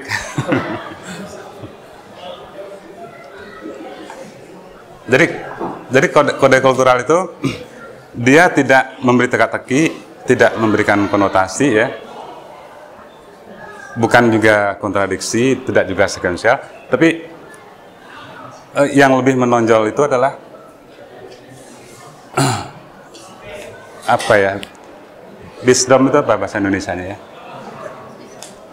Kebijakan, keyakinan. Nah, esensi dari ini ya. Ini kalau tidak salah kan the last supper ya. Last supper-nya si siapa Pak? Da Vinci ya. Perjamuan terakhir. Kira-kira esensinya lukisannya apa? Kan terpusat pada keyakinan Kristen kan ya, orang-orang Kristen. Itulah ininya, pesan-pesannya yang ingin disampaikan gitu. Misalnya lukisan kaligrafi Pak Pirus tuh. Kira-kira lukisan itu apa yang ingin disampaikan? Apakah teka-teki? Enigma? Yang lebih menonjol kan ajaran Islam kan ya. Ajaran, keyakinan. Nah, artinya kalau ada lukisan, patung, film yang dasarnya ingin menyampaikan keyakinan atau malah menentang keyakinan, seperti film Dan Brown, bukan, ada yang apa? Menyerang Yahudi itu.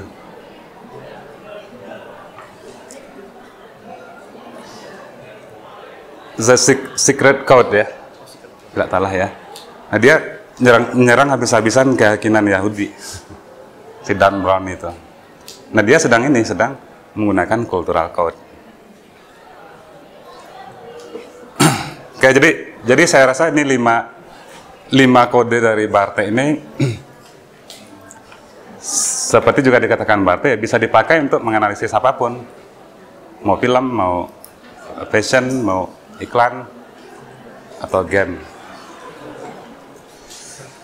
Oke, ada yang mau menanyakan sesuatu? Silakan.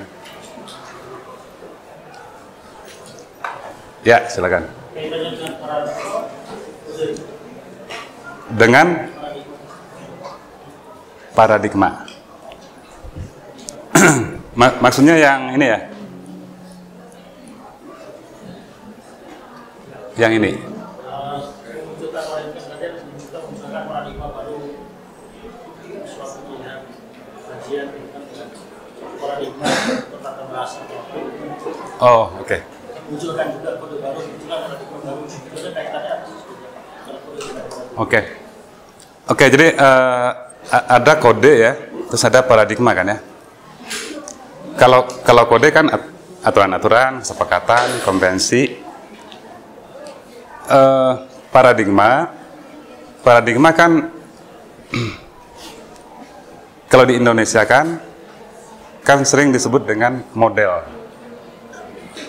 bukan modal kan, model.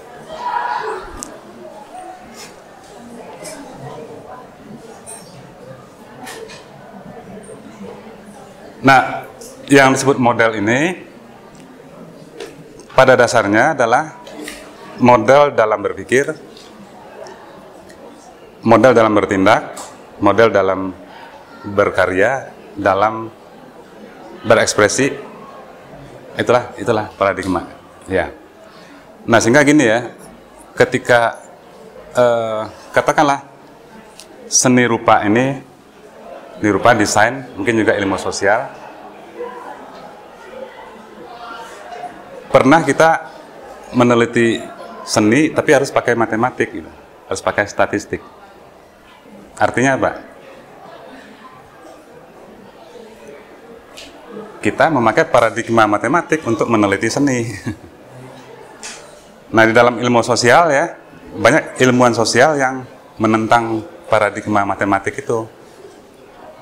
Misalnya di ilmu sosial itu banyak yang alergi terhadap statistik. Karena itu cara kerja paradigma matematik. Sehingga muncul istilah positivistik. Positivisme ya. Positivisme itu adalah paradigma model berpikir di mana apapun yang kita pikirkan dasarnya adalah matematik. Mau kita menganalisis masyarakat, dasarnya matematik, ya pakai statistik. Meneliti seni juga begitu gitu. Nah, kalau sudah ikut metode penelitian Pak Sarif ya, kan di situ dibagi ada penelitian yang kuantitatif, ada yang kualitatif. Yang kuantitatif kebanyakan dia positivistik. Karena apa? Mesti diukur pakai ini, pakai statistik kan. Bahkan meneliti lukisan diukur tingkat kesenangan dari orang yang melihat pakai matematik, pakai statistik. Nah, dari ini kan paradigma ini, paradigma positivisme. Yang menentang memunculkan ini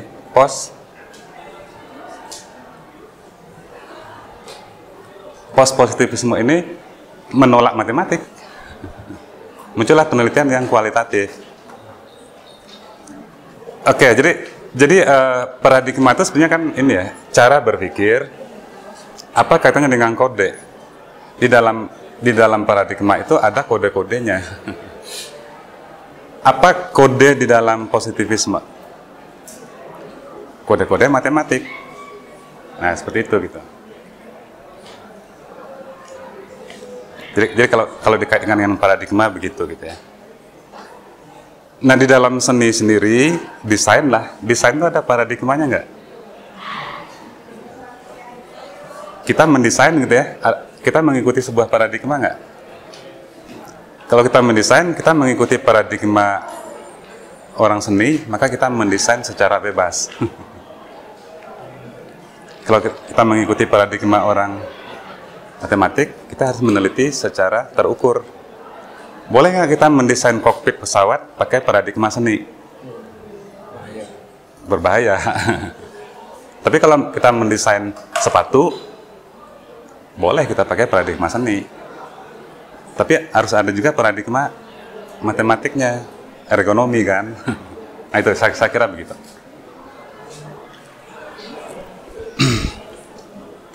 Oke, masih ada? Masih ada ya. Kalau yang proairetic code ini kan dibilangnya tadi memprediksi suatu peristiwa karena peristiwa sebelumnya. Ya. Kalau misalnya peristiwa sebelumnya itu berdasarkan pengalaman pribadi, itu masuk proairetic code. Bisa. Jadi sama dengan kode pada umumnya ya. Bisa kode proairetik yang personal, bisa kode proairetik yang sosial. Nah, kalau yang sosial berarti kan sharing ya. Jadi sebagian besar orang mempunyai pemahaman yang sama gitu. Itu artinya kode proairetik yang sosial. Tapi boleh nggak saya memahami sebuah film menurut cara saya sendiri? Boleh aja. Dasarnya adalah kode proairetik yang personal. Nah, semua kode itu yang 5 itu juga ada yang personal, ada yang sosial, tidak hanya proairetik aja. Bagi kita gambar ini enigma ya. Ini misalnya kan enigma. Bagi si pembuat iklannya, enigma nggak bagi si pembuat iklannya? Enggak. Bagi orang yang tidak tahu apa itu enigma nggak ini? Enggak. Jadi memang dalam semiotika selalu ada batas-batas tanda itu bisa personal, bisa kolektif, kodenya sama gitu. Oke, saya rasa saya tutup hari ini ya. Minggu depan saya berharap 2 minggu ke depan tuh satu mengenai semiotika ruang, berikutnya semiotika waktu.